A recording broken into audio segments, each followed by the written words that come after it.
Good morning, Ted. Good Good morning. morning po sa lahat. Salamat po sa panahon. Ma'am, una po sa lahat, under our deregulated regime ngayon, ito pong mga kahapon po ay naabuko ng mga gas stations po na pinagpapaliwanag ninyo dahil nga sa maaga po nag-aumento sa presyo at sobra pa po yung presyo.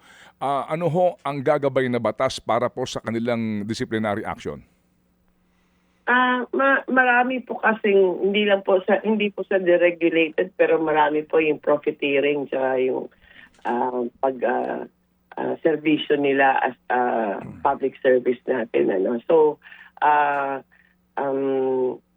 yung pag-take advantage po ng panahon po hindi po pwede yan kasi ang DOE ang nagbigay ng permit sa kanila, di ba? Opo. Na para mag-operate as a gas station. So we can easily cancel their permits kung hindi sila sumusunod sa mga patakaran na sinet ng DOE. So just the mere fact of that privilege that we gave them, they should follow the rules. Marami na kaming na-issue na advisories, directives, na mga circulars, they're violating our circulars po. So ito hong mga show cause order na kahapon po inilabas ng kagawaran, ano ho ang unang mando sa mga gas stations? Sila ho muna ay temporarily closed?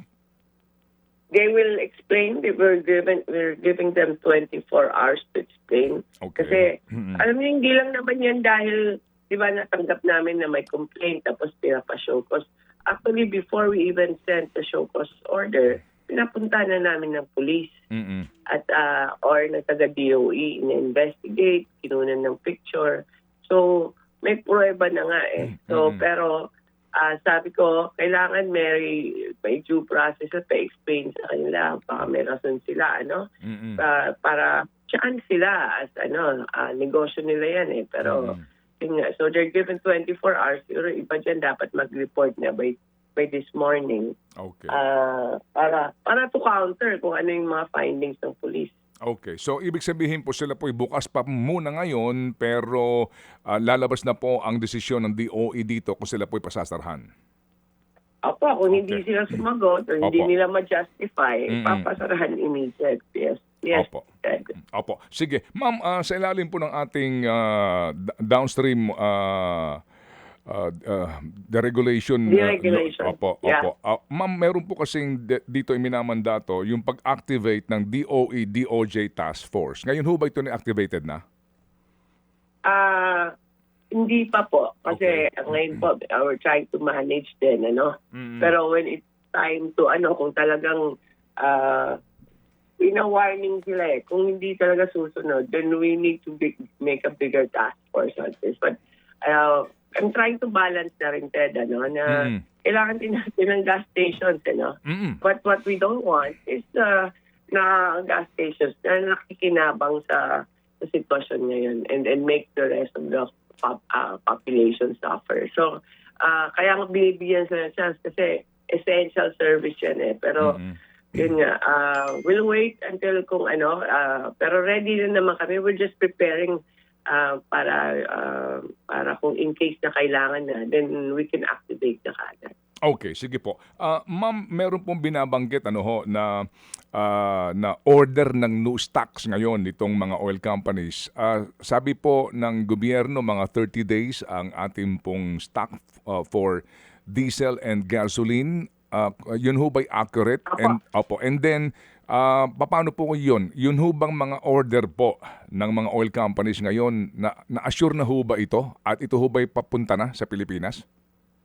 Opo, we asked them last week kung kumusta ba, kung nasa na yung next order. In-assure naman kami na lumulutang na daw sa dagat. Okay. It's on the way na. So yung next batch na naman yung pina-follow up namin para to make sure na kung baka tuloy-tuloy pa rin itong problema, at least meron na tayong parating na rin.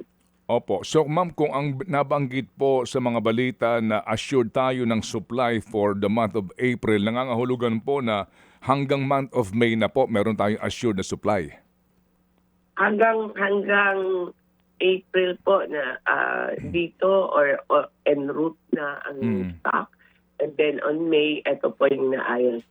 Buti lang nga may panahon tayo to make sure na meron tayong May. Kasi alam mo Ted, kasi ang storage facility naman ng mga gas stations or mga oil companies, hindi naman ganun kalaki. At pag pinalakihan mo yan, magastos din. Ano? So may limit yan every few weeks, kailangan replenish. Kasi that's their capacity lang. Wala tayong malaking storage talaga At saka meron din yata parang systems loss yan, ano? Magastos din yan, ano? Mahal din Ibang oil companies hindi naman kaya na sobrang laking storage kasi hindi naman ganun ka-liquid, no? Opo. Ma'am, effect po ngayon ng pinakamataas na palitan po ng piso kontra US dollar dito po sa ating importasyon ng petrolyo? Ang epekto nun, apektado kasi we buy in dollars also, Ted.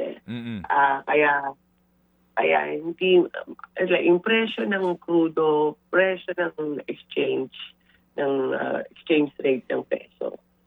Those are factors na talagang direct effect sa atin po. So kung magdi-devalue, affected ulit tayo. So kung pakatataas ulit, no? So yung nga po, no, kasi kung ngayon po, no, na ang kasalukuyang stock ay nabili po sa dollar na mas mababa, and then yung pong presyuhan nga ng petrolyo sa world market at that time na binili, hindi pa ganong kataas. Ngayon po nagdoble-doble na ito. So aasahan natin na ito pong paparating, mas mahal na po talaga ito, no? At then, hindi ko lang masabi pa ngayon kasi ang DOE kasi then, pag nag-compute yan kung ano yung estimated na presyo pagka following week, 5 araw ang kailangan namin para ma-averaging Okay. So ngayon, ano pa ngayon? Monday pa lang last night, isang closing pa lang. So, hintayin namin. So pwede namang baka mag-stabilize siya, no? O baka bumaba or umakyat ulit. So, anything can happen. Ayoko mag-predict na kasi. Opo. Yes, ma'am. Kasi We hindi understand. natin alam anong nangyayari doon, no? Yes, ma'am. Ma'am, ito hong binabanggit na mechanism or formula, hanggang ngayon po kasi hindi ito malinaw, no? Yung bakit daw po yung old stock pinepresyuhan ng bagong presyo, at saka yung mga binabanggit na windfall profit ng mga oil companies. Meron ho ba talagang formal na order or nakasulat na mechanism or formula sa presyuhan po per liter ng gasolina? Ayan po yung ayan po yung issue dyan na ang oil deregulation na yan, wala pong power ang gobyerno para magdikta o mag-regulate ng presyo. So, ang ginagawa ngayon, nagre-report sila sa amin at sinajustify kung bakit ganyan yung presyo. But no powers. No? Hindi tulad ng ERC sa presyo na kuryente na ERC ang nag-approve. Walang approval po yan, Ted. So, ang second is that how do we compute? Bakit ba? Ano ba sabi mo? Bakit yung presyo dati? Old stock pero new price. Yung system kasi sa industry mula noon is that we parang ang madaling explanation yan is the replacement cost. Magkano pa ang kailangan nila para bumili para sa bagong stock. So, hindi po yung dati. So, ang two ways din yan, Ted. Pwede din magbayad sila ng mas mababa kahit mas mahal or bayad sila ng mahal kahit mas mababa. No? So it goes both ways. So ngayon lang, medyo unusual yan. Kaya nga, we're trying to find a way na sana naman i-temper lang muna ngayon para special circumstance. So we're meeting again with the oil companies na hopefully ma-appeal ng DOE. Pero yun nga, medyo maano rin sa mga oil companies yan. Mabigat din, no? Mabigat din kasi sakripisyo din nila yan. But staggering, pumayag sila. So hopefully they can minimize yung mga increases. Pero medyo mahirap kasi yun, Ted. Ma'am, kasi po, if you recall, ma'am, 2019, ang DOE naglabas siya ng memorandum, no, ng isa pong circular para doon sa unbundling, if you remember. Ito po yung Yes po. unbundling price adjustment na ginagawa po. And then ito po ay nati-RO kasi, ano? And then eventually nga nagkakasuhan, umabot ng Supreme Court ngayon. Ano ho ang inyong take principally po dito sa idea na ito na magkaroon po ng unbundling para malaman natin talaga ang actual po na komputasyon doon sa industry take, and then yung pong dahilan nga kung bakit po humahantong sa specific na presyo per liter ng diesel at gasolina? Ako po, agree ako dyan kung if ever allow kami ng Kongreso or ng batas. Kasi hindi nga tayo nagre-regulate. Hindi pa natin makita ng transparency. What we need is transparency for the very least. Hindi naman regulation ang hinihingi ng DOE. So, pakita lang kung paano kino-compute. And then if we think it's unreasonable, then we can talk. Diba?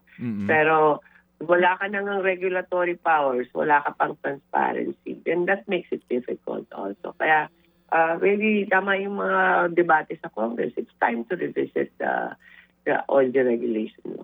Okay. Ma'am, ito bang bagay na ito ay napag-usapan niyo ni Presidente? Kasi po kung sabi ng Presidente, dapat urgent itong pagtanggal pansamantala, perhaps ng excise tax sa petroleum products. Ito pong usapin po ng amyenda sa oil deregulation law? Ang napag-usapan namin, Ted, is the immediate solutions like yung excise tax, yung mga biofuels. This one, hindi pa namin tinakal ng maayos kasi siguro dahil at that time wala pa masyadong visibility kung ano bang mangyayari dito. And this is we needed something more immediate, and this is really the immediate, yung excise tsaka yung biofuels act. Opo. Ma'am, yung pong balita na ang PNOC ay totoo ba na pinag-iisipan ng gobyerno na mismo ang estado na ang mag-imbak ng langis para sa ganitong mga pagkakataon? And we're preparing for the worst, Ngayon, hindi pa naman kailangan, pero ang nag-instructions ako sa mga agencies DOE na mag-explore na ng different ways or ideas para to make sure na meron tayong. Kasi ang Ted, is that we don't know when it will happen or if it will escalate or de-escalate. No? So sabi ko, mag-prepare tayo. So our companies are exploring yung mga ideas para mag-import na mas mabilis dito sa ating bansa. So, yun po yung ginagawa ng DOE po. Opo, pero yung PNOC mismo na siya hong mag-aangkat ng langis, yan, ano ho ang inyong take doon? Is that wise for the government? Pinag-usapan po namin yung kahapon. Nakita ko si President Sheila. At actually, limited tayo sa batas na yung gobyerno yung bibili, Pero hinahanapan lang, nag-explore lang siya. Ang is just continue lang if there are available para matulungan natin yung mga oil companies na other options just in case na yung current suppliers nila ayaw na, So, tumutulong lang na yung PNOC para mag-explore. I told them to explore other countries, yung hindi kinukunan ng current mga current na suppliers ng ating mga oil companies. So, nag-explore po sila. Lahat po, titignan natin, Australia, India, US, Canada, mga ganun po. Para kung ano po ang available at magkano po yung offer nila. Opo, but yun ho bang PNOC ay may facility for the stockpiling of petroleum products? Wala po tayo yung para mag-store ng petroleum. Wala po tayo noon. So, marami namang paraan yan, Ted.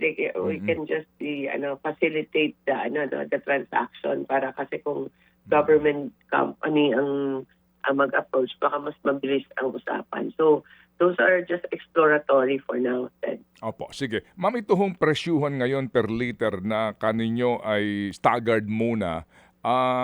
Ito ho ay verbal lamang na kasunduan ninyo with the oil companies and practically pakiusap lang ito and then if they do not comply, meaning ngayong linggong ito kung bukas magbaksak sila ng isang baksakan na lang, wala din po tayo magagawa. Hindi po verbal lang yan. These are submitted,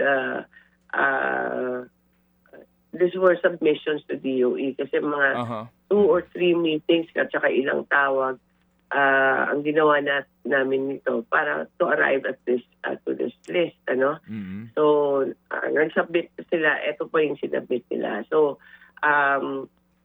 we have also advised them through an official communication na for them to police their own gas stations, whether sa kanila or franchise, ano, nabantayan nila na para tulungan din nila yung DOE to monitor at everybody complies. So, commitment po ito, and this one po, babantayan po namin, nasusundin po nila at ng mga prangkisa nila yung sinamit nila na schedule of increases po. Opo. Kapag ho ba ang isang gas station naglagay na po ng marka na wala na, no more available stock, kapag ho ganon, may poder ho naman ng DOE doon o sino pong inyong katuwang para masiguro lang na hindi na hoarding ang nangyayari para mag-stock, hindi mo na magbenta para kinabukasan mas mataas na pong presyo? Tulad po ang sinabi ng Presidente, no hoarding, ano? So, yun po pinagbawal din namin. And meron po mga kaso na ganyan na pinapuntahan din namin sa police, and we're also giving them 24 hours to explain because this is in violation po ng aming mga directives po. Okay. Ma'am, ang batas po no ay nagbibigay ng napakabigat na kapangyarihan sa secretary po ng DOE, no. Sabi po dito, in times of national emergency or when the public interest so requires, the DOE may, during the emergency and under reasonable terms prescribed by it, temporarily take over or direct the operation of any person or entity engaged in the industry. Sa inyong palagay, ma'am, sa mga panahong ito bang poder na ito ay maaari niyo nang gamitin? Kailangan po may declaration of state of emergency, ano. Yun ilang beses din namin hinanapan yun. But so far pa naman, ang sa akin lang kasi it's disiplina lang sa gas stations. We can understand the emotions ng ating mga kababayan, ano, and kaya nga namin ina-announce para they can prepare and they can buy na. Bili na kayo habang hindi pa mahal, no? That's what we expect and that's normal. What we don't want is that pinagsasamantalahan ng mga gas stations ang sitwasyon kasi para lumakita nila either hindi sila magbebenta ngayon or they increase their price, and that is what we do. So that, having said that, no, hindi pa naman ganun yung emergency. Kung na magte-take over kami, hindi na ayaw naman namin ng ganun kasi we're trying to protect the industry also. Pero we will observe, and kung ayaw pa rin magsumunod ng mga gas stations namin, and then it will be emergency and we will ask for the emergency powers. Okay. Ma'am, ito hong pag-aumento rin po sa single sa kuryente, can you explain to us ano po ang mga dahilan kung bakit yung nga po asahan din daw ang mataas na single sa kuryente? Opo, kasi ang kuryente po kasi fortunately Ted, ang kuryente kasi natin, hindi naman siya dependent sa diesel. No? 3%, very minimal lang ang diesel sa kuryente natin. Now, bakit siya aakyat? Dahil aakyat yung presyo ng transportation ng halimbawa, coal, LNG natin talagang doble na yung presyo. Gas yun eh. Yung ibang logistics, aakyat siya. So, ang calculation namin, kung hindi kakalma yung presyo ng transportation, insurance, pati yung LNG natin, it will the price of electricity will increase. Kaya to, overtime na trabaho kami, we're trying to find ways na para lang ma-temper to, and we're still doing our contingency plan. Opo. And then fortunately po may ERC dito na siya hong magbabantay Opo. para hindi. Opo, go ahead ma'am. Ayaw din nating na parang gas station din yung mga electric co-ops natin. Ayaw mag-increase yung presyo basta balita. Tapos sasabihin din ng mga electric co-ops natin na mag-i-increase din sila. We need to police that properly, and then also hahanapan ng paraan na para hindi talaga umakyat yung presyo po. Opo, pero ho kasi dito po sa Electric Power Industry Reform Act, at least dito unbundled ang ating pong presyuhan. So kitang-kita mo na kaagad kung saan ang gagaling yung mataas na bayad. Opo. Kasi kung titingnan nyo yung bill nyo sa Meralco, napakahaba kasi pinapa-explain din kung saan napupunta. Actually, mag-i-issue pa ako ng bagong directive na mas unbundle pa. Lagay yung mga pangalan ng mga companies na nakakatanggap ng mga bayad nila. So, yun po yung maganda po sa power, sa electricity. It's unbundled already. Opo, pero ma'am dito po, ang pinag-uusapan talaga natin, generation. Kasi wala naman sigurong ganong kalaking epekto so far sa iba pong mga distributor ng kuryente. Pwede ho bang maging katwiran din ng Meralco halimbawa na kasi na sila magtataas dahil sa mataas ng fuel cost? O walang ganong katwiran dapat? Alam niyo, posible po kasi dahil meron tayong provision na depende sa kontrata nila yan, na kung ang presyo ng langis ay iba, tumusunod din yung presyo ng generation. So, pwede siyang bumaba, pwede siyang umakyat po. Meron silang ibang kontrata na ganyan eh. Okay, sige po. Opo. May tanong na po si Chacha, Secretary, please. Yes po, Secretary. Good morning, Secretary. Morning, Yes po, may panibagong concern lang po ngayon ng Samahang Industriya ng Agrikultura o SINAG. Ang sinasabi po nila, may mga sumbong daw po silang natatanggap mula po sa mga magsasaka, maging sa mga mangingisda sa probinsya, na may mga gasoline stations daw po na tumatangging magbenta po sa kanila ng diesel, maging ng gasolina, kasi nagdadala po sila ng sarili po nilang lalagyan para po sa kanilang mga traktora. Nakarating na po ba sa inyo itong sumbong na ito? Opo, ma'am.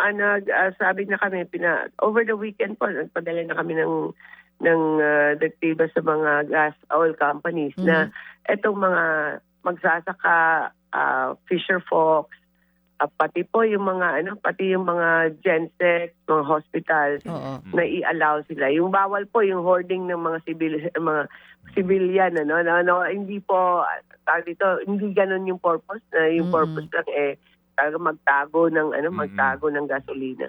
Oo, so ang iniiwasan ng mga gasolinahan dito, yung po mga bibili na hindi talaga mga magsasaka at mangingisda na itatabi yung mga gasolina, ganun po. Opo, inisyu na po namin yan over the weekend. So, pwede na po sila magbenta po sa mga farmers natin. Oo. Sige. Ma'am, last na lang po sa akin, yung mga balita po na posibleng umabot ng 96 pesos per liter ang kada litro po ng diesel. Gaano po ito ka-realistic? Anything is possible siya. Hirap talaga mag-predict kung anong presyo. So it's possible. Marami pong mga experts na pre-predict, pero at the end of the day, ang assumption nila is that it will depend on the war kung ano yung mangyayari. If kung matapos yung gera soon, then it will not escalate as much. Pero kung tumagal po ito, medyo malaking problema sa buong mundo po ito. Opo. So ma'am, ngayon po araw-araw ang inyong grupo mag-iikot sa mga gas stations. Hindi lang po ito sa Metro Manila, ma'am, kasi may mga lugar po, Baguio City halimbawa, at ilang pong mga island provinces na sobra na po ang taas ng singgil po per liter. Opo, alam mo, Ted, ang problema talaga, wala kaming mga regional offices. DOE kasi centralized. May mga 3 field office lang po kami. So, hindi talaga kaya physically. So, buti na lang, bilis mag-react ang PNP. Nag-coordinate na kami nung Friday pa lang. At ngayon po, kasama na yung mga mayors. Nag-i-issue din sila ng mga... So, tulong-tulong po together with the ICT, the ILG, PNP.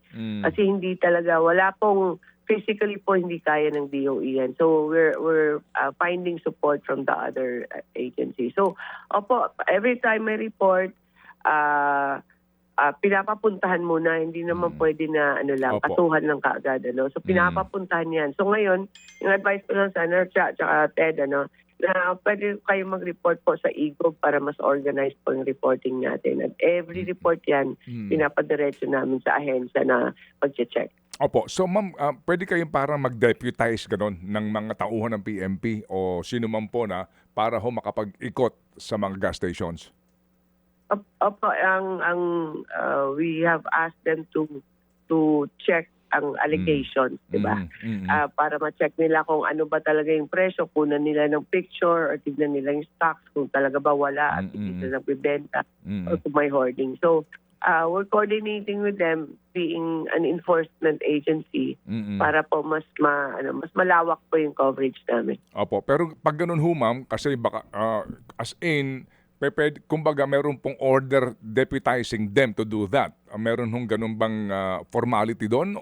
Kasi baka yung mga abogado Hindi ng po. gas stations sabihin sino ka para mag-inspeksyon ng aming tangke. Alam niyo ho yun? Oo. Opo, hindi po. It's more of being Philippine National Police. So, ngayon po, wala naman kumukuha lang sila ng ebidensya, like yung pictures or yung mga testimony, So yun po yung pinapadala sa amin ng police para tignan namin yung file kung totoo nga ba na exorbitant yung presyo. Okay. Now, ang second po, we've asked the League of Mayors and also yung mga ulap natin to talk to their mayors para mag-issue po sila ng sarili po nilang task force para bantayan po ang kanilang mga gas stations kasi talagang mahirap magbantay, Oo.